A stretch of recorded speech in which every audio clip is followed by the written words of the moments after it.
ಪ್ರಕರಣಕ್ಕೆ big relief. ಮಾಜಿ ಸಚಿವನಿಗೆ ಹೈಕೋರ್ಟ್ನಿಂದ ಜಾಮೀನು, ಜೀವಾವಧಿ ಶಿಕ್ಷೆಯಿಂದ ಪಾರಾದ ಕಾಂಗ್ರೆಸ್ನ ಶಾಸಕ.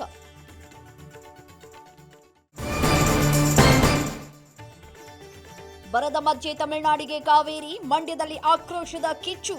ರಸ್ತೆ ತಡೆದು ಉರುಳು ಸೇವೆ ಮಾಡಿ ಅನ್ನದಾತರ ಪ್ರೊಟೆಸ್ಟ್.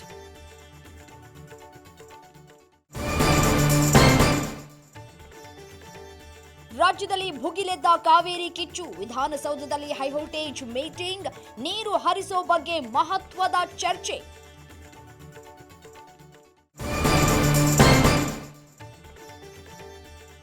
ಕಾವೇರಿಗಾಗಿ ಕರ್ನಾಟಕ ಬಂದ್ಗೆ ಸಭೆ, ಕನ್ನಡ ಸಂಘಟನೆಗಳಿಂದ ಮೀಟಿಂಗ್. ಇಂದು ದಿನಾಂಕ ನಿಗದಿ ಸಾಧ್ಯತೆ.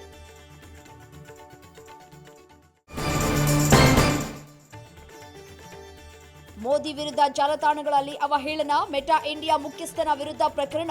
ಹೈದರಾಬಾದ್ ಸೈಬರ್ ಕ್ರೈಂ ಪೊಲೀಸರಿಂದ ಕೇಸ್ ದಾಖಲು.